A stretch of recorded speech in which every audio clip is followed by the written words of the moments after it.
Hey folks, Roland Martin here, and welcome to my YouTube channel.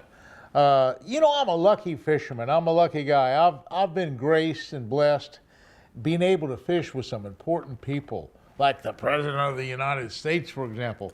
But another really important person that I really was impressed with was Dave Whitlock, the famous fly fisherman. And here are some of his creations. Dave Whitlock has been tying popping bugs and doing artwork forever, and these are just popping bugs that I got from Dave, and there's quite a little story behind it, because today we're going to talk about some exciting topwater action with the fly rod. These are all popping bugs that Dave Whitlock tied up for me. Now, let me just tell you what happened. I'd done a couple films with Dave on the White River for trout. I even had Dave come to Lake Okeechobee where he caught a 9-pound bass on a popping bug with me some 30 years ago. So Dave and I go back a long ways. Now Dave's an older guy like myself, and he's still current in the fly fishing business, and he's one of the most famous artists and fly fishermen in the whole entire world.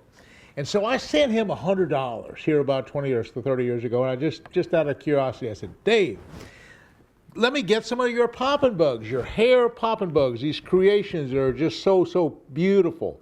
They're just made out of deer hair, and they're some of them are weedless, and that one there is just all weedless. These are all popping bugs, and they got little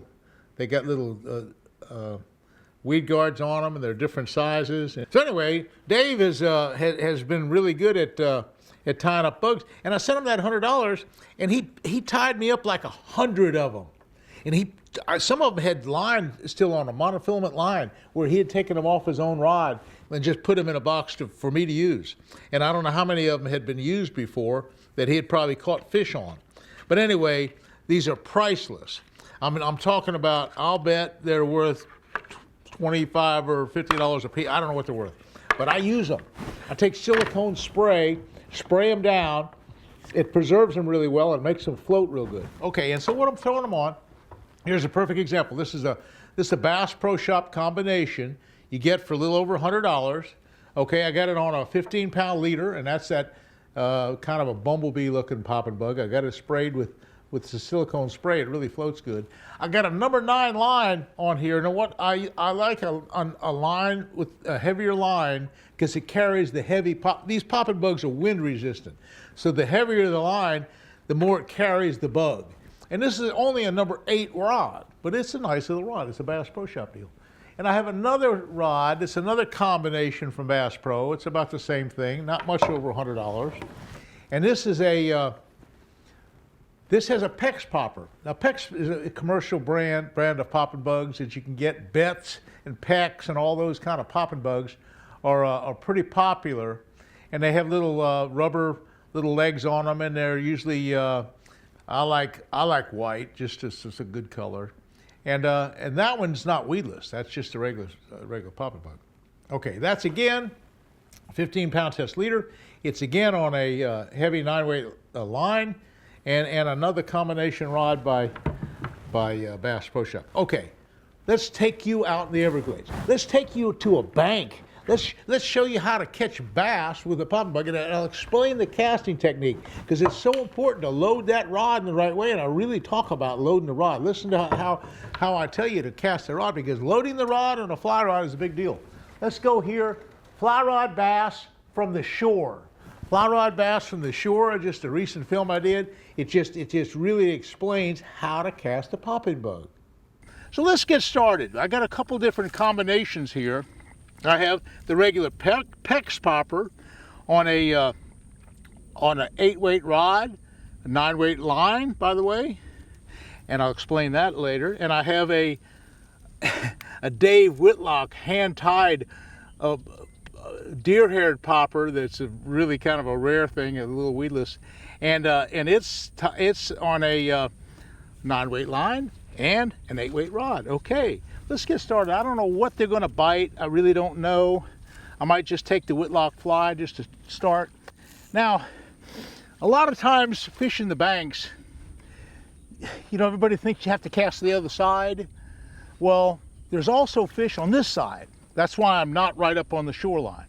I mean, I think there's possibly a bass or two right along here. So I'm going to make some little small casts to start with, just to kind of get started. To do that, I'm just going to kind of load the rod up with just a little bit and just throw a cast right out there. First cast of the day. I don't know what's going to happen. We don't know what's going on right now. The little popping bugs right in the water, just kind of floating along. We'll see what happens. Okay.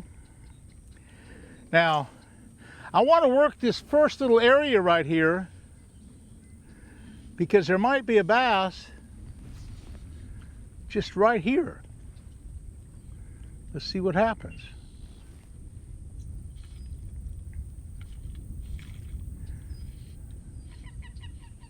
A little bit of current today. Notice the current. That's good. That's a good sign when you see a little current like this.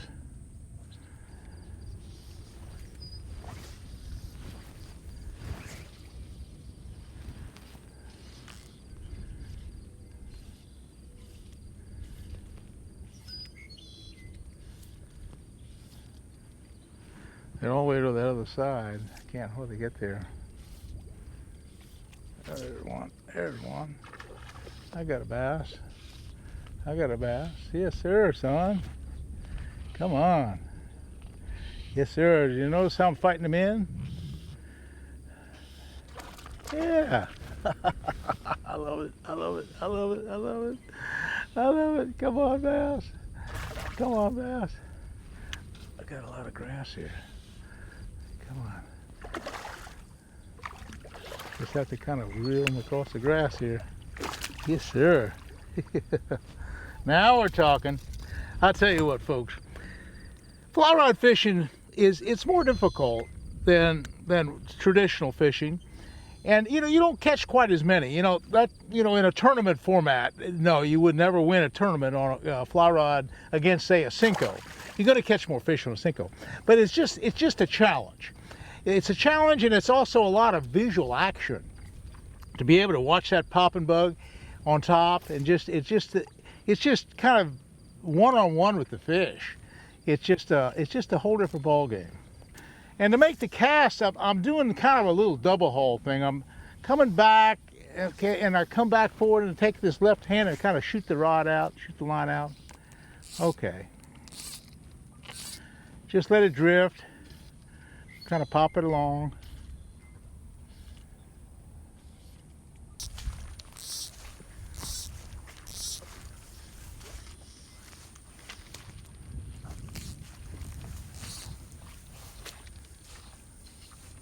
Oh, I got him. I got him. I got him, son, right on the bank. That's what I was trying to do. Trying to show you that there's fish people aren't often catching real close. And that's what I was doing with that cast. I was just working this little edge right here. And just, there could be another one right here. And just right here, just close in. See what happens.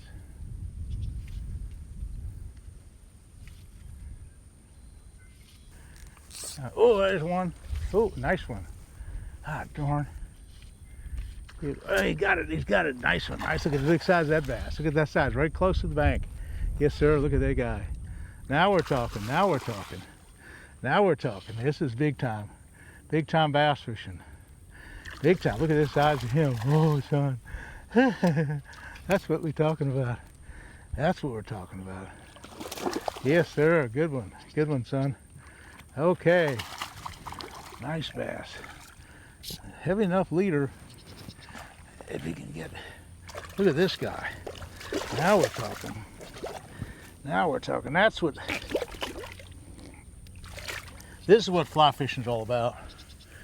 That's the kind of fish that you can catch on a popping bug. And sometimes you can catch them a lot bigger than this. This is a decent bass, but he's hooked good. Yeah, that's beautiful, beautiful fish. Sometimes there's more than one fish here. So let's let this one go, nice and easy. Okay, let's get the popping bug all squared away. Make sure it's in good shape. You know, with this pandemic on, I'm spending more and more time in these small boats. In fact, I spend a lot of my fishing in a canoe. And I'm going into different parts of the Everglades and Central Florida and all over the place. And in the next little segment, I'm catching some beautiful bass, popping bug bass on a fly rod out of my canoe. Let's watch that. Oh boy, do I have a good one. I got a good one now. I got a good one. I got a good one. I got a good one. I got a good one. I got a good one. I got a good one. Oh man, wow.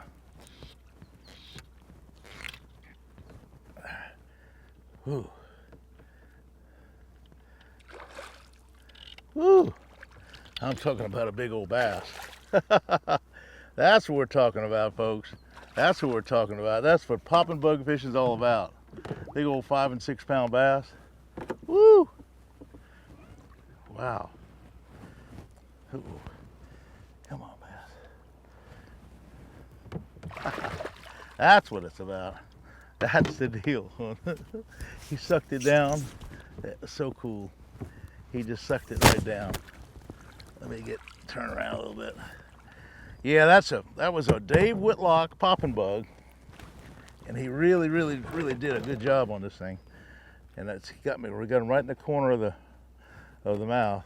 Oh boy, good solid deal. Good old 5 pound bass. What do you think, son? Woo! Let him go. That is what popping bug fishing is all about. Let me just show you what this is now.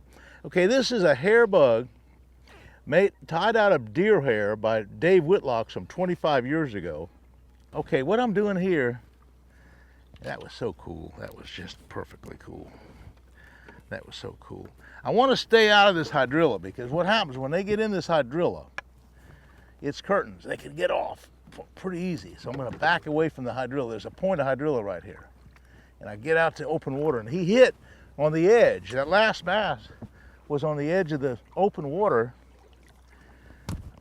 right, and I hooked him in the open water, but he went into the hydrilla. Okay, let me just get all this squared away here.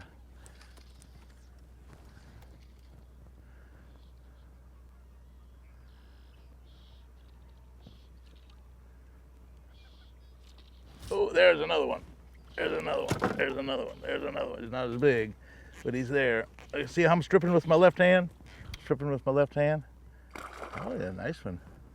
Out in the open water here. Yeah, yeah. Nice one. Not real big. He spit up a minnow. There's a minnow in the water. I'm going to show you that minnow. That's a big deal. Okay, I'm going to show you that minnow real quick. Yeah. Yeah, okay, that's that fish. Now here's something, the minnow. Let me see where he spit it up. I want to show you something. We'll match the hatch.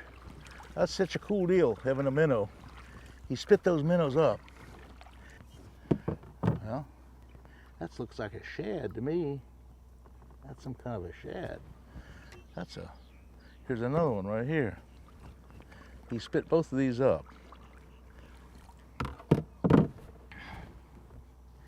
And I don't know what kind of minnows they are. It's some kind of a shad. And that's what he had. That's what he'd been feeding on. Little bitty minnows like that. Well, there's just a lot of really great fishing going on, and popping bugs, again, a visual thing that it's such an accomplishment. Once you learn how to cast and load the rod up, and it's so rewarding. It's a challenge because, no, you could take a Cinco and catch more fish. You could take probably a devil's horse and catch more topwater fish. It's probably more difficult. It is more difficult to catch them on a popping bug, but that's the challenge. The difficulty is the challenge itself. You got to worry about the wind. You got to worry about all kind of things when you're popping bug fishing, but it sure pays off. It's a lot of fun. It's just a blast. Hey, listen, I really appreciate you watching this channel. And hit that like button because it's so important to me and my advertisers and everything else to have the likes up there on the screen. So thanks for watching, and we'll see you again soon.